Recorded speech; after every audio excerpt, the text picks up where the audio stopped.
जी, अस्सलाम वालेकुम। अच्छा तो जो हमारे पिछले 2 लेक्चर्स थे उसके अंदर हमने सीखा कि डॉस बॉक्स को इंस्टॉल किस तरह से करते हैं। उसकी कॉन्फ़िगरेशन क्या-क्या है, अगर कहीं पे छोटा-मोटा सा मसला आता है तो उसको रिज़ॉल्व किस तरह से करेंगे, जिस तरह से वो माउस कर्सर का इशू था। और हमारे पास अगर नेटवाइज़ असेंबलर है या डिबगर है तो उसको डाउनलोड किस तरह से करेंगे, कॉन्फ़िगर किस तरह से करेंगे, और डॉस बॉक्स के कुछ बेसिक कमांड्स हमने पढ़े थे। आज हम कोशिश करेंगे कि हम एक छोटा-मोटा असेंबली का कोड लिखें, उसको एग्ज़ीक्यूट करें, उसका आउटपुट देखें और उसको समझें कि कंप्यूटर के अंदर, ख़ास तौर पे सीपीयू के अंदर जो रजिस्टर्स हैं, वहाँ पे एक कमांड रन करने से कौन-कौन सी चेंजेस आ रही हैं। और जो हमारे पास डिफरेंट नंबर सिस्टम्स हैं, वो यहाँ पे किस तरह से हम कॉम्प्रिहेंड करेंगे कि यार ये क्या काम करते हैं। ठीक है? तो थोड़ी देर में आपको सारी चीज़ें समझ में आ जाएंगी। तो चलें शुरू करते हैं। तो सबसे पहले मैं यहाँ पे डॉस बॉक्स को ओपन कर देता हूँ। अच्छा, मसला यहाँ पे ये है कि ये वाला जो मेरा फ़ोल्डर था, लास्ट वीडियो में मैंने आपको बताया था कि इसको हम इस ऑपरेटिंग सिस्टम के अंदर माउंट करेंगे। वो माउंट का मैंने आपको कमांड भी बताया था। इसको मैं थोड़ा सा बड़ा कर लेता हूँ और स्क्रीन को क्लियर कर देते हैं। माउंट का एक कमांड था कि यार सी के ऊपर माउंट करो मेरे डॉस के फ़ोल्डर को। तो ये वाला जो पर्टिकुलर कमांड है, ये लिनक्स और मैक को इसके लिए यूज़ होगा। बाकी अगर आप विंडोज़ के ऊपर हैं तो आप लिखेंगे सी, ठीक है। और यहाँ पे मेरे ख्याल से बैकस्लैश है और यहाँ पे डॉस या वटेवर आपके फ़ोल्डर का जो भी नाम है, ABCD वटेवर, ठीक है। तो मैं अभी लिनक्स के ऊपर हूँ तो मैं यहाँ पे डॉस लिखूँगा। तो यस, मेरा डॉस यहाँ पे माउंट हो गया और मैं वो सी के अंदर चला जाऊँगा। और यहाँ पे अगर मैं dir करूँगा तो सी के अंदर जितने फाइल्स और फोल्डर्स होंगे वो सारे मेरे पास आ जाएंगे, ठीक है। अब यहाँ पे अगर आप देखें तो ये जितने फाइल्स हैं ये सारे यहाँ पे लिस्टेड हैं।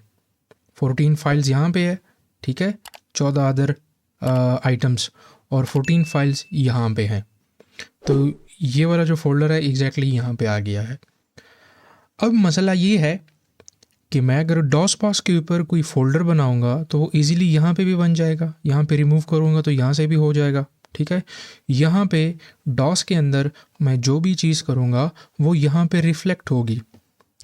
लेकिन अगर मैं यहाँ पे कोई चीज़ करूँगा वो एकदम से डॉस में रिफ्लेक्ट नहीं होगी। उसके लिए हमने डॉस को रीस्टार्ट करना पड़ेगा, ठीक है। अब फॉर एग्ज़ाम्पल लेट्स से मैं यहाँ पे एक फ़ाइल बनाता हूँ, आपके सामने मैं एक फ़ाइल बनाता हूँ। लेट्स से मैं कोई txt का फ़ाइल बनाता हूँ और इसको मैं नाम दे देता हूँ टेस्ट txt। और इसके अंदर फॉर एग्ज़ाम्पल कुछ जिब्रिश टेक्स्ट मैं लिख लेता हूँ, ठीक है, text.txt। अब मैं वापस यहाँ पे आता हूँ और यहाँ पे दोबारा से करता हूँ dir। तो देखें फाइल्स वहीं 14 की 14 है, इंक्रीज़ नहीं हुई, क्योंकि एज आई टोल्ड यू कि यहाँ पे अगर हम फाइल्स को रिमूव करेंगे या ऐड करेंगे तो वो यहाँ पे रिफ्लेक्ट नहीं होगा, ठीक है। तो उसके लिए हमने पहली बात तो ये है, यहाँ पे हमने ऐड क्यों करना है, हम यहाँ पे क्यों नहीं करते। अगर हमने कोई फाइल ही ऐड करना है या रिमूव करना है, यहाँ पे कर लें, ईजी रहेगा, ठीक है। तो यहाँ पे एक छोटी सी बात है कि जब हम कोड करते हैं असेंबली का तो वो डॉस के अंदर भी वो कोड कर सकते हैं और डॉस के बाहर भी कर सकते हैं। डॉस के अंदर अगर हम कोड करेंगे तो बहुत पुराने ज़माने के एडिटर्स हैं वो यूज़ करेंगे। उसके अंदर बहुत सारी फंक्शनैलिटी वो पुरानी है, वहाँ पे शॉर्टकट्स नहीं है, ठीक है, वहाँ पे आपको चीज़ें समझ में नहीं आएंगी, ठीक है। तो बाकी सारा सब कुछ तो हम डॉस के ऊपर करेंगे, लेकिन जो असेंबली का फ़ाइल बनाएंगे और असेंबली लैंग्वेज का जो कोड करेंगे वो स्पेसिफिकली हम यहाँ पे करेंगे। जिस तरह से मैंने ये फ़ाइल बनाया, इसको मैं ओपन करूँगा, ठीक है। यहाँ पे मैं अपने असेंबली का कोड करूँगा, सेव करूँगा और उसके बाद मैं जाके डॉस बॉक्स को मैं यहाँ से ओपन करूँगा तो ये ऑटोमेटिकली काइंड ऑफ रिस्टार्ट हो जाएगा, ठीक है। अब देखिए मैं इसको क्लोज़ करता हूँ, ये test.txt का फ़ाइल है। मैं अब जाता हूँ, डॉस को ओपन करता हूँ और दोबारा से मैं माउंट करता हूँ, माउंट सी डॉस, और सी के अंदर मैं जाता हूँ, यहाँ पे CLS कर लेते हैं और यहाँ पे मैं करता हूँ DIR। तो अगर यहाँ पे अगर आप देखेंगे तो आपके पास ये थर्ड लास्ट पे सॉरी बिल्कुल लास्ट पे अगर आप देखेंगे तो test.txt और 15 फाइल्स दिखा रहा है। ठीक है, तो फाइल क्रिएट करने के बाद हमने डॉस ओपन करना होगा। I hope this is clear. क्यों बाहर हम फाइल क्यों बनाएंगे वो मैंने आपको बता दिया कि इस फाइल को अब मैं VS कोड में भी ओपन कर सकता हूँ, किसी दूसरे एडिटर के अंदर भी ओपन कर सकता हूँ, Sublime text, notepad plus plus, ठीक है, किसी के अंदर ओपन करके मैं असेंबली का कोड लिखूँगा, सेव करूँगा, डॉस बॉक्स में जाऊँगा, मैं फाइल को वहाँ पे ओपन कर लूँगा। ठीक है, मैंने आपको एक कमांड बताया था, अगर आपको याद हो, मैंने आपको बोला था कि टाइप लिखेंगे, उसके बाद लिखेंगे फ़ाइल का नाम और फाइल का एक्सटेंशन। तो इस फाइल के अंदर जो चीज़ें होंगी यहाँ टर्मिनल पे मुझे दिख जाएंगी, और वहाँ पे फाइल के अंदर मैंने लिखा था x86 CODE, तो वही चीज़ सामने टर्मिनल पे आ गई है। ठीक है, इसको फ़िलहाल मैं क्लियर कर लेता हूँ, डॉस बॉक्स को एग्जिट कर लेता हूँ। ठीक है, अब ये जो फाइल है आपकी मर्ज़ी है, अगर आपने इसको VS कोड में ओपन करना है तो बेशक कर सकते हैं। लेट से मैं इसको VS कोड में ओपन कर लेता हूँ। तो this is my VS code, और यहाँ पे अब मैं असेंबली का कोड लिख लेता हूँ। अब ये कोड मैं फ़िलहाल यहाँ से कॉपी करता हूँ आपके लिए, आपने भी फ़िलहाल यहाँ से कॉपी करना है। इसके अंदर क्या चीज़ लिखी है फ़िलहाल इस लेवल पे अभी आपको वो समझने की ज़रूरत नहीं है। ये क्या चीज़ें हैं ये सारा सब कुछ मैं 2 मिनट में आपको समझाता हूँ। आप यहाँ पे नीचे आएंगे पार्ट 3 में, और ये जो फर्स्ट ये आपने यहाँ से कॉपी करना है, यहाँ पे पेस्ट करना है, कोड गोज़ हेयर, यहाँ पे आपने लिखना है MOV कैपिटल में AX या स्मॉल में AX, और यहाँ पे आपने लिखना है 5, और इसको आपने कर लेना है सेव। सेव किस तरह से करेंगे, Ctrl+S दबा के सेव करेंगे, क्लोज करेंगे। ठीक है, फोल्डर के ऊपर आएंगे और इसका जो ये लास्ट का TXT है इसको चेंज करके हम करेंगे ASM, और इसका नाम हम रख लेते हैं P0 या P1, प्रोग्राम नंबर 1। ठीक है, तो ये मेरा आ गया प्रोग्राम नंबर 1.asm। अब इस फाइल के अंदर मेरा असेंबली का कोड पड़ा है। अब ये असेंबली का कोड क्या करता है इसको बाद में हम देखेंगे। इससे बेशक आप अगर ये कमेंट्स हटाना चाहते हैं, ये अंडरस्कोर के साथ जो सेमीकोलन के साथ लिखे गए हैं ये असेंबली के कमेंट्स होते हैं, इनको बेशक रिमूव कर दें। ठीक है, तो आपका टोटल 4 लाइन का ये कोड बन रहा है। अब ये करता क्या है जैसे मैंने बता दिया, बाद में समझेंगे। सेव किया, क्लोज़ किया और जाके डॉस बॉक्स को ओपन किया। ठीक है, अब यहाँ पे जितनी कहानी है वो सारा अब हम डॉस बॉक्स के अंदर वो करते हैं माउंट सी डॉस। ठीक है, और सी के अंदर आ गए, स्क्रीन को क्लियर कर दिया, DIR। अब देखें वहाँ पे सामने आपको नज़र आ रहा होगा P1 ASM। ठीक है, अब इस P1 ASM के अंदर असेंबली का लैंग्वेज पड़ा है जो कि किसी हायर लैंग्वेज के अंदर है और कंप्यूटर इसको नहीं समझ सकता। तो इसको समझने के लिए हमने इसको असेंबल करना होगा, कन्वर्ट करना होगा बाइनरी के अंदर। और हमारे पास एक सॉफ्टवेयर है जो हमने इंस्टॉल किया है, और मैंने आपको बताया था नेटवाइज असेंबलर। नेटवाइज असेंबलर क्या करता है, असेंबली का कोड उठाता है और उसको बाइनरी में कन्वर्ट कर देता है। अब नेटवाइज असेंबलर को यूज़ किस तरह से करेंगे, तो नेटवाइज असेंबलर को यूज़ करना बहुत ही ईजी है। यहाँ पे हम लिखेंगे नेटवाइज असेंबलर, तो ये उसका कमांड है NASM। ठीक है, कौन सा फाइल हमने रन करना है, तो यहाँ पे हम फाइल का नाम लिखेंगे। तो फाइल का नाम है P1, लेकिन फाइल का जो नाम लिखेंगे वो एक्सटेंशन के साथ लिखेंगे। तो यहाँ पे हम लिखेंगे .asm। तो ये पूरा नाम आ गया कि आपने P1.asm को आपने बाइनरी में कन्वर्ट करना है। और जो इसका आउटपुट फाइल बनेगा, इसका मतलब हुआ आउटपुट फाइल। माइनस को हम कहते हैं हाइफन, ये हाइफन है, हाइफन O। आउटपुट जो फाइल बनेगा उसको नाम दे दे P1। ठीक है, जैसे मैंने आपको बताया हर फाइल के साथ उसका एक्सटेंशन होगा। तो एग्जीक्यूटेबल जो फाइल है जो बाइनरी में कन्वर्ट हो जाता है उसको डॉस के अंदर कहते हैं कॉम फाइल। तो P1.com, तो ये वो वेबसाइट वाला .com नहीं है, ठीक है, ये असेंबली का एग्जीक्यूटेबल फाइल है जो कि असेंबली के अंदर रन होता है, इसको भी डॉट कॉम कहते हैं। जैसे ही हम इसको रन करेंगे, अगर प्रोग्राम के अंदर कोई मसला होगा तो हमें यहाँ पे मसला आ जाएगा कि यार फ़लानी लाइन में मसला है, और अगर मसला नहीं होगा तो ये लाइन सक्सेसफुली एग्जीक्यूट हो जाएगी।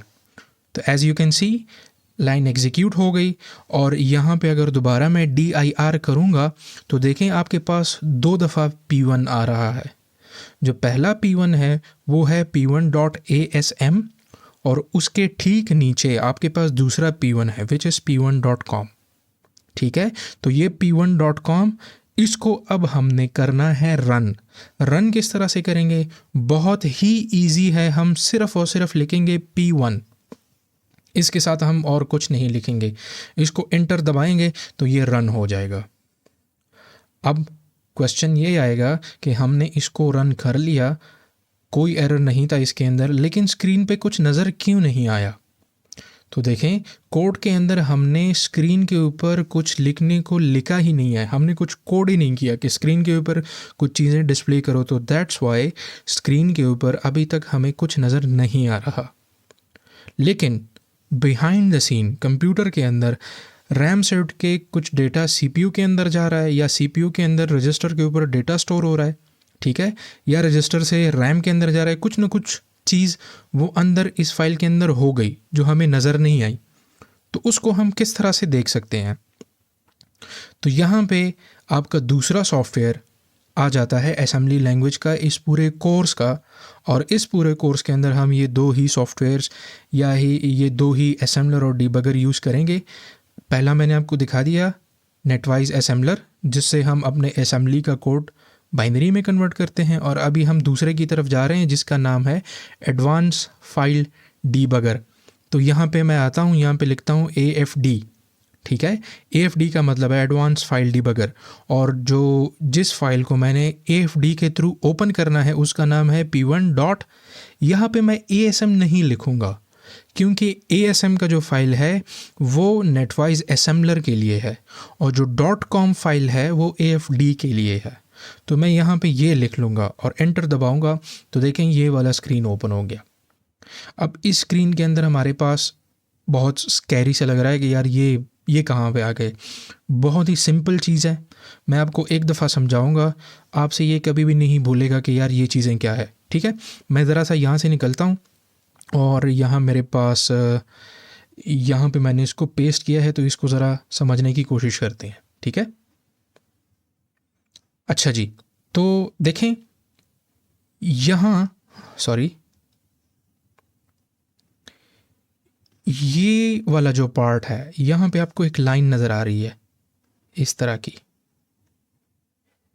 तो ये जो मैंने बॉक्स बना दिया ये आपका प्योरली रिप्रेजेंट कर रहा है सीपीयू को, आपके प्रोसेसर को। ये सारे आपके हो गए रजिस्टर्स, ठीक है, जो आपके रजिस्टर्स हैं उनके नाम है। ये AX का रजिस्टर जिसको हम एक्यूमुलेटर भी कहते हैं, ये BX का रजिस्टर जिसको हम बेस रजिस्टर भी कहते हैं, ये CX का मेरे ख्याल से काउंटर, ये DX का डेटा रजिस्टर, ये IP का आई फील के प्रोग्राम काउंटर या इस तरह का कोई है इंस्ट्रक्शन पॉइंटर, ठीक है, उसका रजिस्टर हो गया।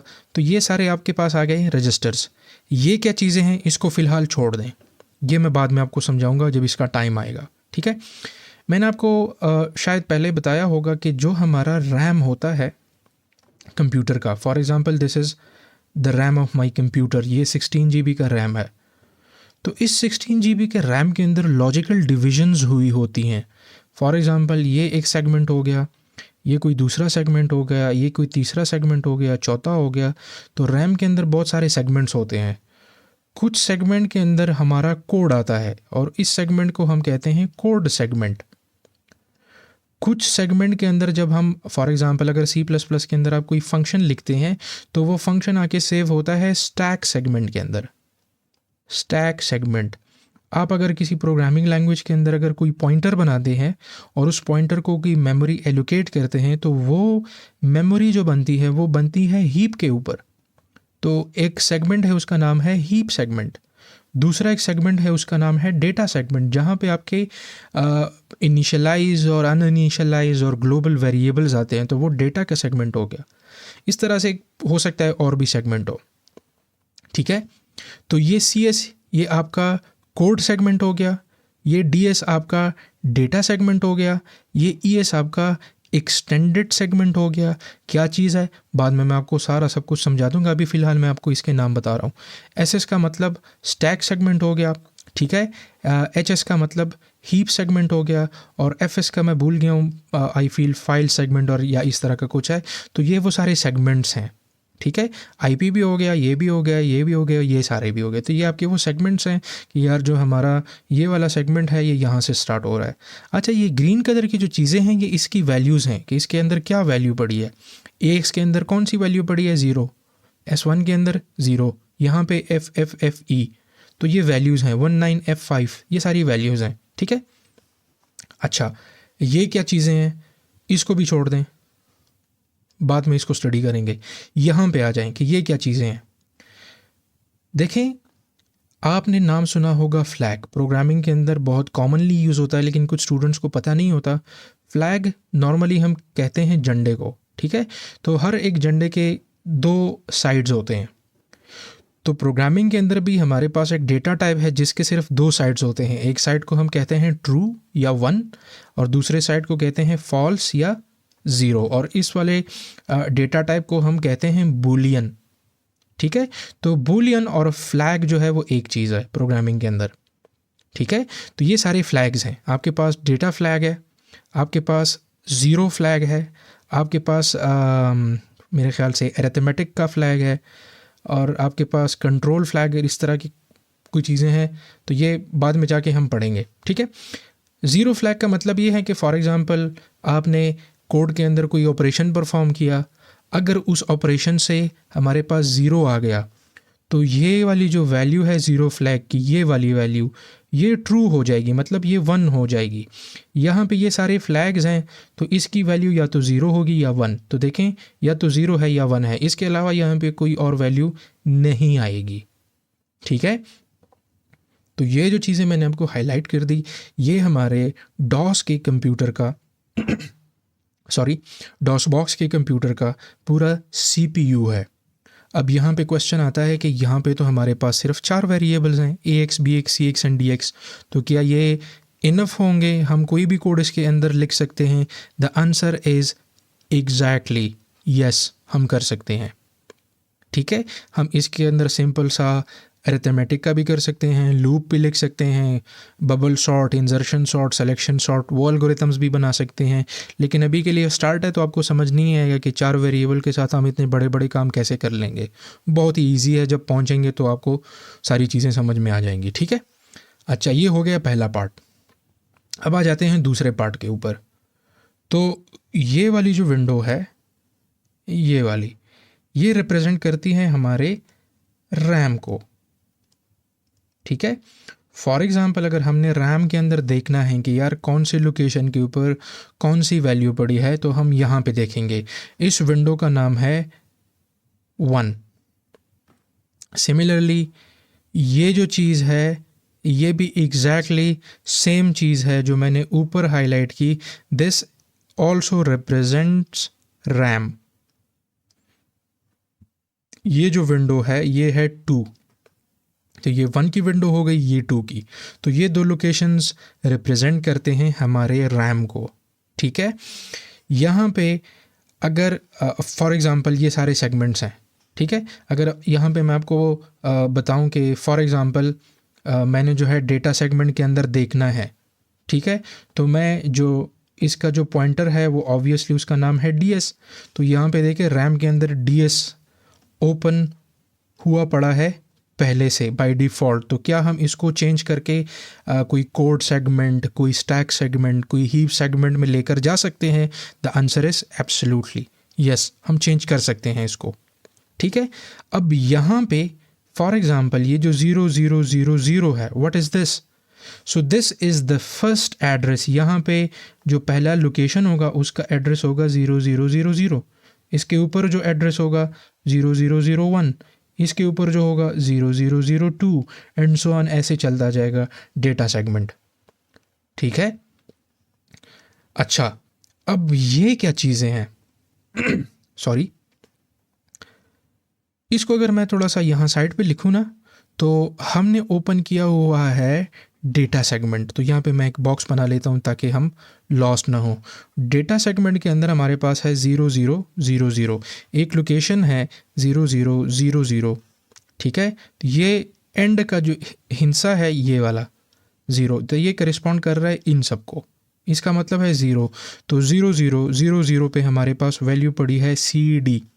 तो ये मैं इसको उठा के यहाँ पे लिख लेता हूँ कि रैम के अंदर जो 0000 का एड्रेस है वहाँ पे CD पड़ा है, ठीक है। रैम के अंदर जो 0001 का एड्रेस है, तो इस 0 को हम रिप्लेस कर देंगे इस 1 से, वहाँ पे पड़ा है 20, तो यहाँ पे 20 पड़ा है। इस 0 को अगर हम रिप्लेस कर लेते हैं 2 से, तो FF पड़ा है, तो 0002 के ऊपर FF पड़ा है। सिमिलरली 0003 के ऊपर 9F पड़ा है। सिमिलरली 04 के ऊपर 00 पड़ा है, एंड सो ऑन। 0007 का अगर मैं आपसे पूछूं कि 0007 के ऊपर कौन सी चीज़ पड़ी है, तो 07 के ऊपर पड़ी है FF। अच्छा, मैं आपसे पूछूं कि 0008 के ऊपर कौन सी चीज़ पड़ी है, तो 8 अब यहाँ पे आ गया, दिस इज़ 8, तो 8 के ऊपर पड़ा है AD। Similarly this is 9, this is A, this is B, C, D, E, F, और दोबारा से 10, क्योंकि रैम के अंदर हमने सुना है कि रैम क्या होता है, वो कौन सा नंबर सिस्टम यूज़ करता है, हेक्साडेसिमल। तो यहाँ पे जो वैल्यूज़ होंगी वो हेक्साडेसिमल के अंदर होगी, ठीक है। अब मैंने थोड़ी देर पहले आपको बताया कि ये और ये विंडो दोनों एग्जैक्टली सेम लोकेशन को पॉइंट कर रही है। तो देखें यहाँ पे भी 0000 के ऊपर कौन सी वैल्यू पड़ी है, CD, which is this one. 0001 के ऊपर कौन सी वैल्यू पड़ी है, 20, विच इज़ दिस वन। 2 के ऊपर कौन सी पड़ी है, FF, दिस वन। 3 के ऊपर कौन सी पड़ी है, 9F।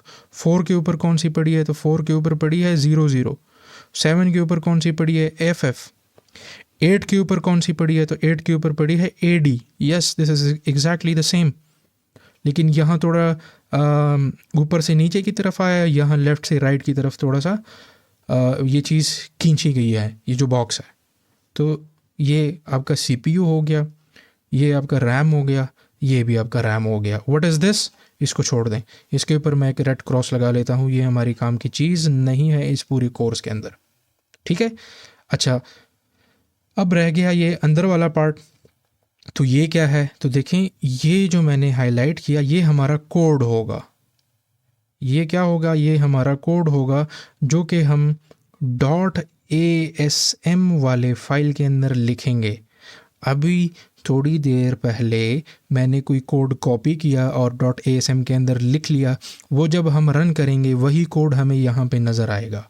तो ये हमारा वो कोड होगा, ठीक है। अच्छा, ये हर एक कोड की अलग अलग लाइन है, ये लाइन नंबर 1, ये line number 2, 3, 4, 5, 6, 7, 8 and so on, इस तरह से ये चलता जाएगा। अब ये वाली जो लाइन है, ये पहली वाली, इसको अगर मैं कंसिडर कर लूँ, इस वाली लाइन को, इस वाली लाइन को, तो ये रैम के अंदर कहीं पे पड़ी होगी। देखें, जब हम कोई प्रोग्राम लिखते हैं और उसको डबल क्लिक करके ओपन करते हैं, तो वो सबसे पहले वो प्रोग्राम आता है रैम के अंदर, तो ये रैम के अंदर पड़ा होगा। और जब ये एग्जीक्यूट होता है तो इससे एक एक इंस्ट्रक्शन उठ के CPU के अंदर जाता है, और CPU के अंदर वो उसके ऊपर प्रोसेसिंग होती है, वो दोबारा आता है, दूसरा जाता है, प्रोसेस होकर आता है, तीसरा जाता है, चौथा जाता है, एंड सो ऑन। तो ये जो हम कोड ओपन करेंगे तो ये मेमोरी के अंदर, रैम के अंदर पड़ा होगा। अब ये रैम के अंदर किस लोकेशन के ऊपर पड़ा होगा, तो ये रैम के अंदर इस लोकेशन के ऊपर पड़ा होगा, 0100, ठीक है। लेकिन यहाँ पे हमें कौन सी चीज़ नज़र आ रही है, 0100, 0010, यहाँ पे 100 है, this is 0, this is 10, this is 20, this is 30, this is 40, यहाँ पे नीचे 50 होगा, फिर 60 होगा, फिर 80 होगा, फिर 90, 100 पे जाके फिर इसका जो हेक्साडेसिमल की जो वैल्यूज़ होंगी वो 100 लोकेशन के ऊपर पड़ी होंगी। तो हमने इसको चेंज करना होगा 100 के ऊपर के, यार इसको 0000 से निकाल के 0100 ये वाला जो एड्रेस है इसके ऊपर ले जाओ। तो जब हम इसके ऊपर लेकर जाएंगे तो जो हमारे कोड का बाइनरी या हेक्साडेसिमल होगा, मैं आपको थोड़ी देर में समझाता हूँ कि मैं 2 नंबर सिस्टम को एक साथ क्यों बोल रहा हूँ कि बाइनरी या हेक्साडेसिमल दोनों अलग अलग हैं। थोड़ी देर में आपको समझ में आ जाएगा कि मैं ऐसा क्यों बोल रहा हूँ, ठीक है।